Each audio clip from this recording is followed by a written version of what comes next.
അല്ലേ? അപ്പോൾ നമ്മൾ തേർഡ് 5 ഇയർ പ്ലാൻ വെച്ചിട്ടാണ് സ്റ്റാർട്ട് ചെയ്യുന്നത് കേട്ടോ. അപ്പോൾ തേർഡ് 5 ഇയർ പ്ലാൻ എന്ന് പറയുമ്പോണ്ടല്ലോ, ഞാൻ പറഞ്ഞ് ശ്രദ്ധിച്ച് കേൾക്കണേ. ഇനി ഞാൻ പറയുന്ന കാര്യങ്ങൾ മാത്രം നിങ്ങളുടെ മൈൻഡിലേക്ക് കൊണ്ടുവരാം കേട്ടോ. 3 എന്ന് പറയുമ്പോൾ തേർഡ് അല്ലേ, അപ്പോൾ 3 ആലോചിക്കാം. അപ്പോൾ 3 എന്ന് പറയുമ്പോൾ നമ്മുടെ മൈൻഡിലേക്ക് എന്താ വരിക? ട്രീ വരും അല്ലേ, മരം വരും, ട്രീ. അപ്പോൾ മരത്തിൻ്റെ ഷേപ്പ് എങ്ങനെയാണ്? നമ്മുടെ ഒരു തെങ്ങൊക്കെ ആലോചിച്ച് നോക്കിയേ, ഒരു കോല് പോലെ അല്ലേ. അപ്പോൾ അങ്ങനെ നമ്മുടെ വർഷം നമ്മൾ സ്റ്റാർട്ട് ചെയ്യുകയാണ്. 1961 ആണ്. അപ്പോൾ ആ ട്രീ ആലോചിച്ചാൽ മതി.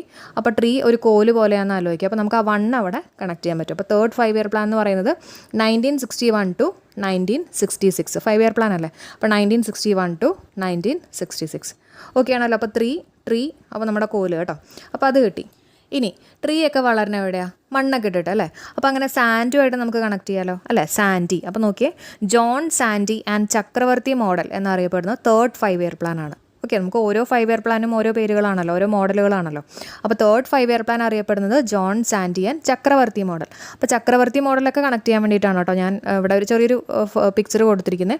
ഈ സാൻഡൊക്കെ കൊണ്ടുവരുന്ന ചക്രമുള്ളൊരു വണ്ടി കണ്ടോ, ഇവിടെ ഫോട്ടോ ഉണ്ടോ? സാൻഡൊക്കെ കൊണ്ടുവരുന്ന ചക്രമുള്ളൊരു വണ്ടി ഒന്ന് ഓർത്ത് വയ്ക്കുക. അപ്പോൾ നമുക്കത് കിട്ടിയില്ലേ, ജോൺ സാൻഡി ആൻഡ് ചക്രവർത്തി മോഡൽ എന്നാണ് തേർഡ് 5 ഇയർ പ്ലാൻ അറിയപ്പെടുന്നത്. ഓക്കെ ആണല്ലോ. അപ്പോൾ ട്രീ, സാൻഡ്, ചക്രം ഒക്കെ നമുക്ക് കിട്ടി കേട്ടോ. ഇനി ഈ ട്രീസൊക്കെ നന്നായിട്ട് വളർന്നു കഴിയുമ്പോൾ എന്ത് പറ്റും? നമുക്ക് ട്രീസ് എന്നൊക്കെ പറയുമ്പോൾ ഭക്ഷണമായിട്ടൊക്കെ ഒന്ന് കണക്ട് ചെയ്തൂടെ അല്ലേ. ട്രീസിൽ നിന്ന് നമുക്ക് ഭക്ഷണം കിട്ടും, അതായത് ഫ്രൂട്ട്സ്, വെജിറ്റബിൾസ് അതൊക്കെ കിട്ടുമല്ലേ. അപ്പോൾ അങ്ങനെ നമുക്ക് ഇനി തേർഡ് 5 ഇയർ പ്ലാൻ്റെ പ്രധാന ലക്ഷ്യമാണ് ഞാൻ പറയാൻ പോകുന്നത്. ഭക്ഷ്യ സ്വയം പര്യാപ്തതയും സമ്പദ്ഘടനയുടെ സ്വയം പര്യാപ്തത. അതാണ് ഞാൻ പറഞ്ഞത്, നമുക്ക് ട്രീസിൽ നിന്ന് ഭക്ഷണമൊക്കെ കിട്ടും എന്നൊക്കെ ആലോചിക്കാം. അപ്പോൾ ഭക്ഷ്യ സ്വയം പര്യാപ്തതയും ഇതാണ് മെയിൻ ലക്ഷ്യം കേട്ടോ. അതേപോലെ തന്നെ ഭക്ഷ്യ സ്വയം പര്യാപ്തത കിട്ടുകയാണെങ്കിൽ നമുക്ക് സമ്പത്തൊക്കെ കിട്ടുകയാണല്ലേ. അപ്പോൾ സമ്പദ്ഘടനയുടെ സ്വയം പര്യാപ്തത, ഇത് രണ്ടുമാണ് തേർഡ് 5 ഇയർ പ്ലാൻ്റെ ലക്ഷ്യം എന്ന് പറയുന്നത്. ഓക്കെ ആണല്ലോ. ഇനി ട്രീസ് എന്ന് പറയുമ്പോൾ നമുക്ക് പച്ച കളറുമായിട്ടൊക്കെ നമുക്ക് കണക്ട് ചെയ്യാം. അപ്പോൾ ഇന്ത്യൻ ഹരിത വിപ്ലവം തുടങ്ങിയിട്ടുള്ളത് തേർഡ് 5 ഇയർ പ്ലാനിലാണോ സ്റ്റാർട്ട് ചെയ്തിട്ടുണ്ടായിരുന്നത് കേട്ടോ. ഇന്ത്യൻ ഹരിത വിപ്ലവം തുടക്കം കുറിച്ചിട്ടുള്ളത് തേർഡ് 5 ഇയർ പ്ലാനിലാണ്. അപ്പോൾ അവിടെ നമുക്ക് കണക്ട് ചെയ്ത് പഠിക്കാൻ പറ്റിയ കുറച്ച് പോയിൻറ്റ്സുകളുണ്ട്. അതായത് ഹരിത വിപ്ലവത്തിൻ്റെ പിതാവ് എന്നറിയപ്പെടുന്ന ആരാ? നോർമൻ ബോർലോഗ് ആണ്. ആരാണ്? നോർമൻ ബോർലോഗ് കേട്ടോ, ബോർലോഗ്. ഇനി ഇന്ത്യൻ ഹരിത വിപ്ലവത്തിൻ്റെ പിതാവ് ചോദിക്കുകയാണെങ്കിൽ MS സ്വാമിനാഥനാണ് കേട്ടോ. അപ്പോൾ രണ്ടും മാറിപ്പോകണ്ട. ഹരിത വിപ്ലവത്തിൻ്റെ പിതാവ് ചോദിക്കുകയാണെങ്കിൽ നോർമൻ ബോർലോഗ് ആണ്. ഇന്ത്യൻ ഹരിത വിപ്ലവത്തിൻ്റെ പിതാവ് ചോദിക്കുകയാണെങ്കിൽ MS സ്വാമിനാഥൻ. ഓക്കെ, ഇനി ഈ പറഞ്ഞിട്ടുള്ള ഹരിത വിപ്ലവത്തിൻ്റെ സമയത്താണ് ഗോതമ്പിൻ്റെ ഉൽപ്പാദനത്തിനായിരുന്നു ഹരിത വിപ്ലവത്തിൽ കൂടുതൽ പ്രാധാന്യം നൽകിയിട്ടുള്ളത്. അപ്പോൾ ഏതിനായിരുന്നു ഹരിത വിപ്ലവത്തിൽ കൂടുതൽ പ്രാധാന്യം നൽകിയിട്ടുണ്ടായിരുന്നത്? ഗോതമ്പിനായിരുന്നു. ഇനി അടുത്ത് ശ്രദ്ധിക്കുക, കോത്താരി കമ്മീഷൻ നിലവിൽ വന്നിട്ടുള്ളത് തേർഡ് 5 ഇയർ പ്ലാനിലാണ് കേട്ടോ. കോത്താരി കമ്മീഷൻ എന്ന് പറയുന്നത് നമ്മുടെ എഡ്യൂക്കേഷൻ റിലേറ്റഡ് ആയിട്ടുള്ള കമ്മീഷനാണ്. അത് നിലവിൽ വന്നിട്ടുള്ളത് തേർഡ് 5 ഇയർ പ്ലാൻ. വർഷം ചോദിക്കുകയാണെങ്കിൽ 1964 കോത്താരി കമ്മീഷൻ നിലവിൽ വന്നിട്ടുള്ളത് കേട്ടോ. 4 അപ്പോൾ നമ്മൾ പറയില്ലേ എഡ്യൂക്കേഷൻ റിലേറ്റഡ് ആയിട്ടുള്ള ഒരു കമ്മീഷനാണല്ലോ. അപ്പോൾ നമ്മൾ പറയും 4 അക്ഷരമൊക്കെ പോയിരുന്ന് പഠിക്കാനൊക്കെ നമ്മൾ പറയാറില്ലേ, അങ്ങനെ 4 വെച്ചിട്ട് നമുക്ക് കണക്ട് ചെയ്യാം കേട്ടോ. കോത്താരി കമ്മീഷൻ 1964 കോത്താരി കമ്മീഷൻ നിലവിൽ വന്നിട്ടുള്ളത്. ഈ കോത്താരി കമ്മീഷൻ എന്ന് പറയുമ്പോണ്ടല്ലോ, അതിനകത്ത് അരി എന്നുള്ള വാക്ക് നമുക്ക് എടുക്കാം കേട്ടോ. കോത്താരി, അരി എന്നുള്ള വാക്ക് എടുക്കാം. അപ്പോൾ അരിയും നമുക്ക് ട്രീ ആയിട്ടൊക്കെ ഒന്ന് കണക്ട് ചെയ്യാമല്ലോ അല്ലേ. ട്രീ അരി ആയിട്ടൊക്കെ ജസ്റ്റ് ഒന്ന് കണക്ട് ചെയ്യാം കേട്ടോ. നെൽച്ചെടി ആയിട്ടൊക്കെ നമുക്കൊന്ന് ആലോചിക്കാമല്ലോ. അപ്പോൾ അങ്ങനെ ഒന്ന് ഓർത്ത് വെച്ചേക്കാം. കോത്താരി കമ്മീഷൻ നിലവിൽ വന്നിട്ടുള്ളത് തേർഡ് 5 ഇയർ പ്ലാനിലാണ്. അതേപോലെ തന്നെ നമ്മൾ പറഞ്ഞു ഇന്ത്യൻ ഹരിത വിപ്ലവത്തിൻ്റെ പിതാവ് എന്നറിയപ്പെടുന്നത് MS സ്വാമിനാഥനാണ്. അതുപോലെ തന്നെ ഇന്ത്യൻ ഹരിത വിപ്ലവത്തിൽ ഏറ്റവും കൂടുതൽ ഉൽപ്പാദിക്കപ്പെട്ടത് ഗോതമ്പാണ് അല്ലേ. അപ്പോൾ ഗോതമ്പും അരിയും ഒക്കെ നമുക്ക് ട്രീ ആയിട്ടൊക്കെ ഒന്ന് കണക്ട് ചെയ്ത് പഠിക്കാം. ഓക്കെ, അപ്പോൾ കിട്ടുന്നുണ്ടല്ലോ. അപ്പോൾ ഒന്നുകൂടെ പറഞ്ഞേക്കട്ടെ. 3 എന്ന് പറയുമ്പോൾ നമ്മുടെ ട്രീ ആലോചിക്കുക. ട്രീ എന്ന് പറയുമ്പോൾ കോല് പോലെ അല്ലേ. അപ്പോൾ 1961 ആ 1 ആലോചിക്കുക കേട്ടോ. പിന്നെ ജോൺ സാൻഡി ആൻഡ് ചക്രവർത്തി മോഡൽ. അപ്പോൾ നമ്മുടെ സാൻഡിലാണ് ട്രീ വളരുന്നത്. അതുപോലെ തന്നെ ചക്രമുള്ള വണ്ടിയിലാണ് സാൻഡ് കൊണ്ടുവരണേന്ന് ആലോചിക്കുക. പിന്നെ അതിൻ്റെ ലക്ഷ്യങ്ങൾ ഭക്ഷ്യ സ്വയം പര്യാപ്തതയും സമ്പദ്ഘടനയുടെ സ്വയം പര്യാപ്തതയും. പിന്നെ ഹരിത വിപ്ലവം, നമ്മുടെ ട്രീ എന്ന് പറയുമ്പോൾ നമുക്ക് പച്ച കളർ കിട്ടും. ഹരിത വിപ്ലവം നമുക്ക് അവിടെ കണക്ട് ചെയ്യാൻ പറ്റും. പിന്നെ എന്തൊക്കെയാണ് നമ്മൾ പറഞ്ഞത്? അരിയും ഗോതമ്പും നമ്മൾ പറഞ്ഞു അല്ലേ. അപ്പോൾ കോത്താരി കമ്മീഷനും പിന്നെ ഗോതമ്പാണ് ഇന്ത്യൻ ഹരിത വിപ്ലവത്തിൽ ഏറ്റവും കൂടുതൽ ഉൽപ്പാദനം ചെയ്യപ്പെട്ടിട്ടുള്ളത്. ഓക്കെ, ഇനി നമുക്ക് അടുത്ത് നോക്കാം. ഇനി അടുത്ത പോയിന്റ് ശ്രദ്ധിച്ച്, ഈ NCERT നിലവിൽ വന്നിട്ടുള്ളത് തേർഡ് 5 ഇയർ പ്ലാൻ്റെ സമയത്താണ് കേട്ടോ. NCERT ഏത് 5 ഇയർ പ്ലാനാണ്? Third 5 year plan. അതേപോലെ തന്നെ ബൊക്കാറോ ഇരുമ്പുരുക്കുശാലയുണ്ടല്ലോ, അതും നിലവിൽ വന്നിട്ടുള്ളത് തേർഡ് 5 ഇയർ പ്ലാൻ്റെ സമയത്താണ്. അപ്പോൾ വേണമെങ്കിൽ അങ്ങനെയൊക്കെ ചോദിക്കാം കേട്ടോ. അപ്പോൾ നമ്മൾ അറിഞ്ഞിരിക്കണം. അപ്പോൾ അത് കണക്ട് ചെയ്യാൻ വേണ്ടിയിട്ടുണ്ടല്ലോ ഈ NCERTയും ബൊക്കാറും കൂടെ നമ്മൾ ഒരുമിച്ച് പഠിക്കാൻ പോവാണ് കേട്ടോ. നമ്മളെപ്പോഴും ഈ NCERT പുസ്തകങ്ങളൊക്കെ അല്ലെങ്കിൽ നമ്മൾ എന്തെങ്കിലുമൊക്കെ പഠിക്കുമ്പോൾ ഉണ്ടല്ലോ, പ്രത്യേകിച്ച് NCERT ബുക്കൊക്കെ നമ്മൾ പഠിക്കുന്നത് മരത്തിൻ്റെ അടിയിലിരുന്ന് പഠിക്കുകയാണെങ്കിൽ നമുക്ക് നല്ല പോസിറ്റീവ് എനർജി കിട്ടുന്ന ആലോചിക്കാം. നമുക്ക് നല്ല എന്താ പറയുക, നല്ലൊരു ഫ്രഷ്നെസ്സും ഒക്കെ കിട്ടുന്ന ആലോചിക്കാം കേട്ടോ. അപ്പോൾ NCERT ബുക്കാണ് ഞാനിവിടെ പറഞ്ഞത് അല്ലേ. അപ്പോൾ NCERT ബുക്ക് എന്ന് പറയുമ്പോൾ നമുക്ക് ബൊക്കാറോ. ഓക്കെ, അപ്പോൾ NCERT ബുക്ക് പഠിക്കുന്നത് എപ്പോഴും ട്രീയുടെ അടിയിലിരുന്ന് പഠിക്കുന്നതാണ് ഏറ്റവും നല്ലതെന്നുള്ള രീതിയിൽ ഓർത്ത് വയ്ക്കുക. അപ്പോൾ ട്രീ ആണ് നമ്മുടെ 3 കേട്ടോ, തേർഡ് 5 ഇയർ പ്ലാൻ. കിട്ടുന്നുണ്ടല്ലോ ഞാൻ പറയുന്നത്. ഓക്കെ ആണല്ലോ. അപ്പോൾ NCERTയും ബൊക്കാറോ നമ്മൾ പഠിച്ചു. ഓക്കെ, ഇനി ഞാൻ പറയുന്ന പോയിന്റ് ജസ്റ്റ് കേട്ടുപോയാൽ മതി കേട്ടോ. ദേശീയ ക്ഷീരവികസന വകുപ്പ് നിലവിൽ വന്നിട്ടുള്ളത് 3rd 5 ഇയർ പ്ലാനിലാണ്. ഏത് 5 ഇയർ പ്ലാനാണ്? 3rd 5 ഇയർ പ്ലാനിലാണ് ദേശീയ ക്ഷീരവികസന വകുപ്പ് നിലവിൽ വന്നിട്ടുള്ളത്. അപ്പോൾ ഞാനിവിടെ കോഡ് പറയുന്നില്ല കേട്ടോ. കാരണം എന്ന് ചോദിക്കുകയാണെങ്കിൽ നമുക്ക് 4th 5 ഇയർ പ്ലാനിൽ ധവള വിപ്ലവം അല്ലെങ്കിൽ വൈറ്റ് റെവല്യൂഷൻ പഠിക്കാനുണ്ട്. അപ്പോൾ ഇവിടെ ഞാൻ കോഡ് സെറ്റാക്കി കഴിഞ്ഞാൽ അവിടെ നിങ്ങൾക്ക് കൺഫ്യൂഷൻ വരും കേട്ടോ. അപ്പം അതിന് കുറച്ചും കൂടി ഇമ്പോർട്ടൻസ് കൊടുക്കുന്നതുകൊണ്ട് തന്നെ നമ്മൾ ഇത് കോഡ് നമ്മളിവിടെ പറയുന്നില്ല.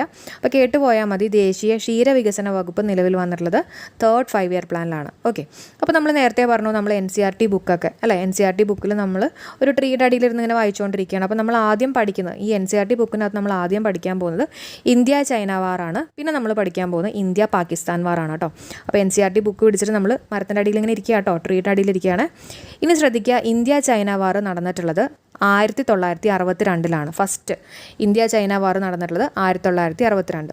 അപ്പോൾ ഈ ഒരു സമയത്താണ് ആദ്യത്തെ അടിയന്തരാവസ്ഥ പ്രഖ്യാപിച്ചിട്ടുള്ളത് കേട്ടോ. ഇന്ത്യ ചൈന വാറിനാണ് ആദ്യത്തെ അടിയന്തരാവസ്ഥ പ്രഖ്യാപിച്ചിട്ടുള്ളത്. അപ്പോൾ അതിൻ്റെ വർഷം വളരെ ഇമ്പോർട്ടൻ്റ് ആണ്. ഇന്ത്യ ചൈന വാർ ഫസ്റ്റ് നടന്നിട്ടുള്ളത് 1962.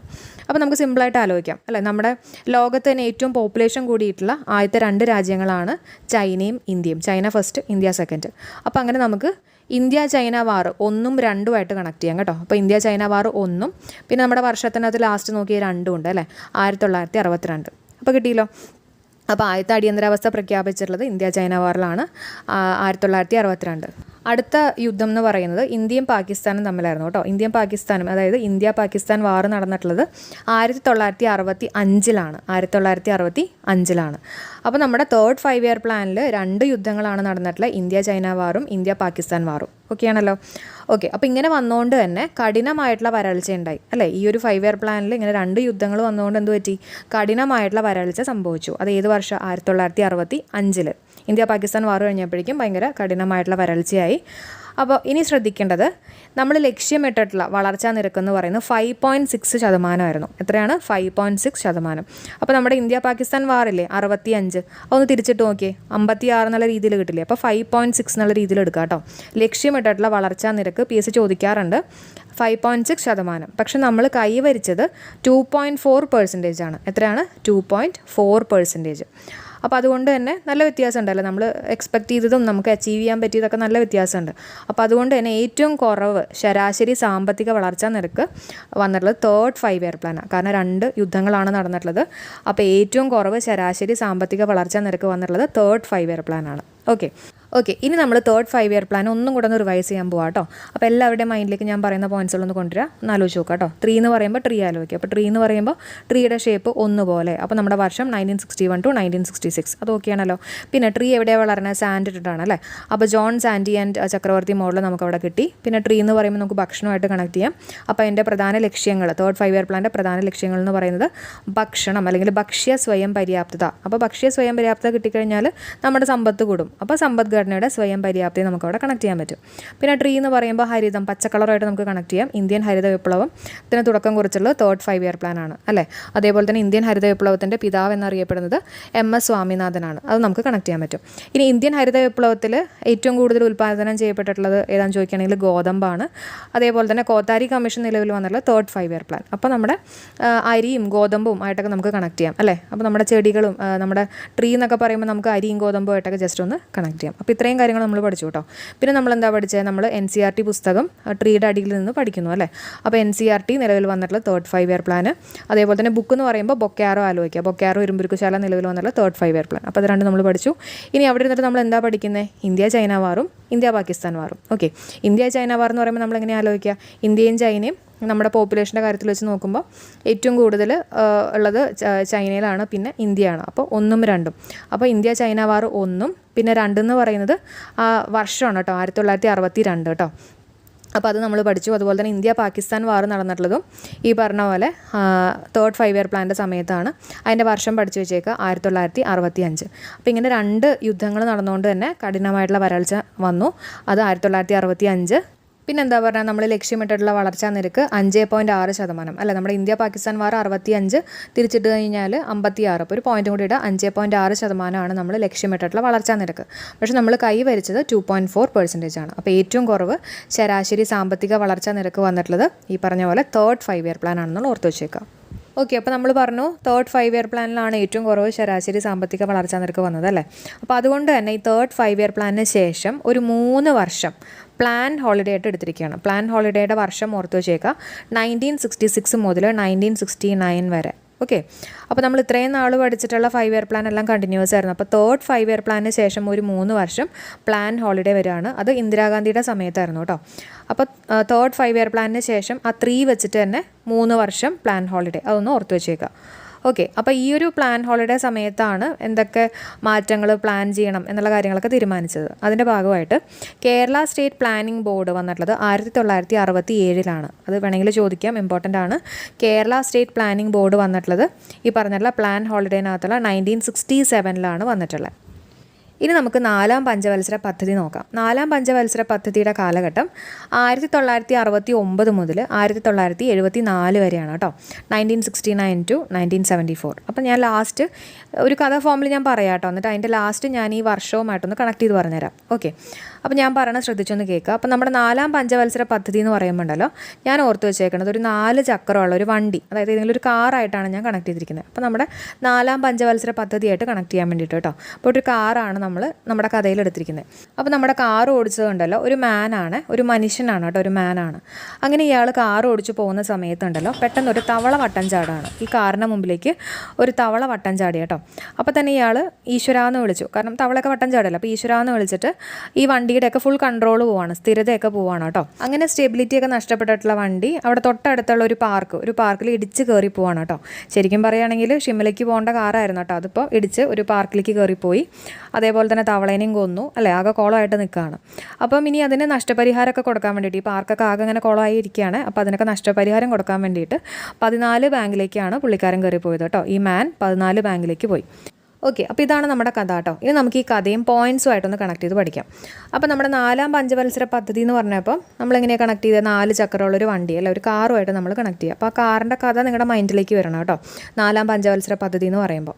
ഓക്കെ, അപ്പോൾ ആ കാർ ഓടിച്ചതാരാ? ഒരു മാൻ ആണെന്ന് പറഞ്ഞു അല്ലേ. അപ്പോൾ മാൻ എന്ന് പറയുമ്പോൾ നമ്മുടെ മൈൻഡിലേക്ക് വരേണ്ടത് Allen Esman and Ashoka Rudra model.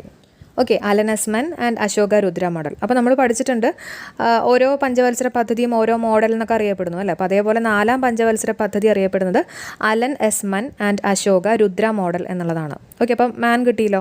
ഇനി ഈ കാറ് പോയിട്ട് ഒരു തവളേനെ ഇടിക്കുകയാണ് അല്ലേ. അപ്പോൾ തവള വട്ടം ചാടി തവളേനെ ഇടിക്കുകയാണ്. അപ്പം തവള എന്ന് പറയുമ്പോൾ നമ്മൾ ധവള വിപ്ലവം നമ്മുടെ മൈൻഡിലേക്ക് വരണം കേട്ടോ. അപ്പോൾ ധവള വിപ്ലവം വന്നിട്ടുള്ളത് 4ാം പഞ്ചവത്സര പദ്ധതി കാലത്താണ്. ഓക്കെ, അപ്പം തവള നമുക്ക് കിട്ടി. എന്നിട്ട് പിന്നെ എന്ത് പറ്റി? ഈശ്വരാന്ന് വിളിക്കുകയാണ് അല്ലേ, ഈശ്വര. അപ്പോൾ ഇസ്രോ, അതായത് ISRO നിലവിൽ വന്നിട്ടുള്ളത് 4ാം പഞ്ചവത്സര പദ്ധതി കാലത്താണ്.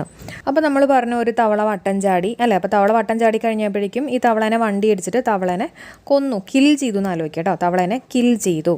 അപ്പോൾ കില്ലെന്ന് പറയുമ്പോൾ നമ്മൾ ഗാഡ്ഗിൽ മോഡലും കൂടെ ഓർത്ത് വയ്ക്കുക. അതായത് ഗാഡ്ഗിൽ മോഡൽ എന്നും 4ാം പഞ്ചവത്സര പദ്ധതി അറിയപ്പെടുന്നു. അപ്പോൾ ഏതൊക്കെ മോഡലാണ്? Allen Esman and Ashoka Rudra model എന്നും അറിയപ്പെടുന്നു, അതുപോലെ തന്നെ ഗാഡ്ഗിൽ മോഡൽ എന്നും അറിയപ്പെടുന്നു. അപ്പോൾ തവളേനെ കിൽ ചെയ്തു കേട്ടോ. അപ്പോൾ അത്രയും ഓക്കെ ആണല്ലോ. ഇനി നമ്മുടെ കാറിൻ്റെ സ്റ്റെബിലിറ്റി ഒക്കെ നഷ്ടപ്പെട്ടു അല്ല, തവള വട്ടം ചാടി കഴിഞ്ഞപ്പോഴേക്കും കാറിൻ്റെ സ്റ്റെബിലിറ്റി നഷ്ടപ്പെട്ടു നമ്മൾ പറഞ്ഞു. ആ സ്റ്റെബിലിറ്റി അല്ലെങ്കിൽ സ്ഥിരത വെച്ചിട്ടാണ് നമ്മൾ അടുത്ത് പഠിക്കുന്നത്. അതായത് 4ാം പഞ്ചവത്സര പദ്ധതിയുടെ മെയിൻ ലക്ഷ്യം എന്ന് പറയുന്നത് സ്ഥിരതയോട് കൂടിയിട്ടുള്ള വളർച്ചയും സ്വാശ്രയത്വം നേടിയെടുക്കുക. അപ്പോൾ സ്ഥിരതയോട് കൂടിയിട്ടുള്ള വളർച്ചയാണ് കേട്ടോ. നമ്മളിവിടെ കഥയ്ക്ക് വേണ്ടിയിട്ട് സ്റ്റെബിലിറ്റി പോയെന്നൊക്കെ ഉള്ള രീതിയിലാണ് നമ്മൾ കണക്ട് ചെയ്തത്. അപ്പോൾ സ്ഥിരതയോട് കൂടിയിട്ടുള്ള വളർച്ചയും സ്വാശ്രയത്വം നേടിയെടുക്കുക എന്നുള്ളതാണ് 4ാം പഞ്ചവത്സര പദ്ധതിയുടെ മെയിൻ ലക്ഷ്യം. ഓക്കെ, ഇനി നമ്മുടെ വണ്ടി സ്റ്റെബിലിറ്റി ഒക്കെ പോയതിന് ശേഷം നമ്മുടെ കാറ് നേരിട്ടൊരു പാർക്കിലേക്ക് ഇടിച്ച് കയറുകയാണ് നമ്മൾ പറഞ്ഞു അല്ലേ. അപ്പോൾ നമ്മുടെ പാർക്കാണ് ഇൻഡോ പാക് വാർ. രണ്ടാമത്തെ ഇൻഡോ പാക് വാർ നടന്നിട്ടുള്ളത് 1971 അല്ലേ, 4ാം പഞ്ചവത്സര പദ്ധതി കാലത്താണ്. അപ്പോൾ നമ്മുടെ പാർക്കിലേക്ക് കാർ ഇടിച്ച് കയറി. ശരിക്കും പറഞ്ഞാൽ ഷിംലയ്ക്ക് പോകേണ്ട കാറായിരുന്നു അല്ലേ, പക്ഷെ അത് പാർക്കിലേക്കാണ് ഇടിച്ച് കയറിയത്. അപ്പോൾ ഷിംല വെച്ചിട്ട് നമ്മൾ ഷിംല കരാർ ഒപ്പുവെച്ചിട്ടുള്ളത് 4ാം പഞ്ചവത്സര പദ്ധതി കാലത്താണെന്ന് ഓർത്ത് വെച്ചേക്കാം. അപ്പോൾ ഇത്രയും ഓക്കെയാണല്ലോ. അപ്പോൾ ഈ പാർക്കൊക്കെ ഇടിച്ച് പൊളിച്ച് നശിപ്പിച്ചു. അപ്പോൾ അതിന് നഷ്ടപരിഹാരം കൊടുക്കേണ്ടതായിട്ട് വരികയാണ്. അപ്പോൾ അതിന് വേണ്ടിയിട്ട് ബാങ്കിലേക്ക് പോയി എന്ന് ആലോചിക്കാം കേട്ടോ. എത്ര ബാങ്കിലേക്കാണ്? 14 ബാങ്ക്. അപ്പോൾ അത് നമ്മളിവിടെ എങ്ങനെയാണ് കണക്ട് ചെയ്യുന്നത്? First phase of bank nationalisation, 14 ബാങ്ക്സുകൾ നാഷണലൈസ് ചെയ്യപ്പെട്ടത് ഈ പറഞ്ഞുള്ള 4ാം പഞ്ചവത്സര പദ്ധതി കാലത്താണ്. ഓക്കെ, അപ്പോൾ 14. ആ 4ഉം നമ്മുടെ 4ാം പഞ്ചവത്സര പദ്ധതിയുടെ 4ഉമായിട്ടൊക്കെ വേണമെങ്കിൽ ഒന്ന് കണക്ട് ചെയ്യാം. ഓക്കെ അല്ലേ. അപ്പോൾ first phase of bank nationalisation, 14 ബാങ്ക്സുകൾ നാഷണലൈസ് ചെയ്യപ്പെട്ടത് 4ാം പഞ്ചവത്സര പദ്ധതി കാലത്താണെന്ന് ഓർത്ത് വെച്ചേക്കാം. ഇത്രയും ഓക്കെ ആണല്ലോ. ഓക്കെ, അപ്പോൾ ഇത്രയും ഓക്കെ അല്ലേ? ഇനി ഞാൻ പറയാൻ വിട്ടൊരു പോയിന്റും കൂടി ഉണ്ട്. നമ്മുടെ കാറിനകത്ത് ഇതെല്ലാം കണ്ടുകൊണ്ട് ഒരു സ്മൈലിംഗ് ബുദ്ധയുടെ വിഗ്രഹം കൂടി ഉണ്ടായിരുന്നു ഓർത്ത് വെക്കുക കേട്ടോ. എന്താണ് സ്മൈലിംഗ് ബുദ്ധ? സ്മൈലിംഗ് ബുദ്ധ നമ്മളിവിടെ എങ്ങനെ കണക്ട് ചെയ്യുന്നത്? സ്മൈലിംഗ് ബുദ്ധ അറിഞ്ഞൂടെ? ഇന്ത്യയുടെ ഫസ്റ്റ് ന്യൂക്ലിയർ ടെസ്റ്റ് നടന്നിട്ടുള്ള പൊക്രാനിലാണ് അല്ലേ? അപ്പോൾ ആ ഒരു ഓപ്പറേഷനാണ് സ്മൈലിംഗ് ബുദ്ധ എന്നൊക്കെ അറിയപ്പെടുന്നത്. അത് 1974 കേട്ടോ. അപ്പോൾ അവിടെയും 4 ഉണ്ട്. അപ്പോൾ നമ്മുടെ 4ാം പഞ്ചവത്സര പദ്ധതി എന്ന് പറയുമ്പോൾ നാഷണലൈസേഷൻ ഓഫ് 14 ബാങ്ക്സ് നടന്നു. അപ്പോൾ 4 വെച്ചിട്ട് നമ്മൾ കണക്ട് ചെയ്തു അല്ലേ? അതുപോലെ തന്നെ ഇന്ത്യാസ് ഫസ്റ്റ് ന്യൂക്ലിയർ ടെസ്റ്റ് പൊക്രാനിൽ നടന്നിട്ടുള്ളത് 1974, അതും 4 തന്നെയാണെന്ന് ഓർത്ത് വെച്ചേക്കുക. അപ്പോൾ ഈ കാര്യങ്ങളൊക്കെ ഒന്ന് ഓർത്ത് വെച്ചേക്കാം കേട്ടോ. അപ്പോൾ നമ്മൾ പഠിച്ചിട്ടുള്ള കാര്യങ്ങളൊക്കെ ഓർമ്മയുണ്ടെന്ന് വിചാരിക്കുകയാണ്. അതുപോലെ തന്നെ ഒരു കാര്യം കൂടെ ഉണ്ട്. ഇവിടെ എക്സ്പെക്ട് ചെയ്തിട്ടുള്ളത് 5.6% കേട്ടോ, എക്സ്പെക്ട് ചെയ്തിട്ടുള്ള വളർച്ചാ നിരക്കെന്ന് പറയുന്നത്. പക്ഷേ അച്ചീവ് ചെയ്തിട്ടുള്ളത് 3.3% ആണ്. എത്രയാണ്? 3.3%.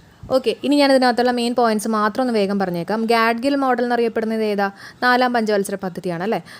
ഗിൽ എന്ന് പറയുമ്പോൾ നമ്മൾ കില്ല് ആലോചിച്ചു അല്ലേ? അപ്പോൾ കില്ല് തവളേനെ കിൽ ചെയ്തു എന്നുള്ള രീതിയിൽ ഓർത്ത് വെച്ചേക്കാം. അതേപോലെ തന്നെ അലൻ എസ് മന്നും ആൻഡ് അശോക രുദ്ര മോഡൽ എന്നറിയപ്പെടുന്നതും 4ാം പഞ്ചവത്സര പദ്ധതി തന്നെയാണ് അല്ലേ? പിന്നെ ഈശ്വര എന്ന് വിളിച്ചു. അപ്പോൾ ISRO രൂപീകരിച്ചിട്ടുള്ളത് 4ാം പഞ്ചവത്സര പദ്ധതി സമയത്താണ്. പിന്നെ തവള വിപ്ലവം, നമ്മുടെ തവള ആലോചിക്കുക, ഓർമ്മ വരുന്നുണ്ടല്ലോ. പിന്നെ സ്ഥിരത നഷ്ടപ്പെട്ടു, അപ്പോൾ അതാണ് അവിടുത്തെ ലക്ഷ്യം. സ്ഥിരതയോട് കൂടിയിട്ടുള്ള വളർച്ചയും സ്വാശ്രയത്വം നേടിയെടുക്കുക. ഇതെല്ലാം കണ്ടുകൊണ്ട് സ്മൈലിംഗ് ബുദ്ധ കാറിനകത്തുണ്ടായിരുന്നു. അപ്പോൾ നമ്മുടെ ഇന്ത്യാസ് ഫസ്റ്റ് ന്യൂക്ലിയർ ടെസ്റ്റ് അതവിടെ കണക്ട് ചെയ്യാം. അപ്പോൾ ഷിംലയ്ക്ക് പോകേണ്ട വണ്ടി ഒരു പാർക്കിൽ ഇടിച്ച് പൊളിച്ച് കയറിയെന്ന് ആലോചിക്കുക അല്ലേ? അപ്പോൾ ഷിംല കരാർ ഒപ്പുവെച്ചതും അതുപോലെ തന്നെ ഇൻഡോ പാക് വാർ നടന്നിട്ടുള്ളതും ഈ പറഞ്ഞുള്ള 4ാം പഞ്ചവത്സര പദ്ധതി കാലത്താണ്. പിന്നെ തുടർന്ന് എന്ത് പറ്റി? ബാങ്കിലൊക്കെ പോയിട്ട് നഷ്ടപരിഹാരം കൊടുക്കേണ്ടി വന്നു. അപ്പോൾ നാഷണലൈസേഷൻ ഓഫ് 14 ബാങ്ക്സ് വന്നിട്ടുള്ളതും 4ാം പഞ്ചവത്സര പദ്ധതി കാലത്താണ് കേട്ടോ. അപ്പോൾ ഇത്രയും പോയിന്റ്സുകൾ നിങ്ങളുടെ മനസ്സിൽ കയറിയെന്ന് തന്നെ ഞാൻ പ്രതീക്ഷിക്കുകയാണ്. അപ്പം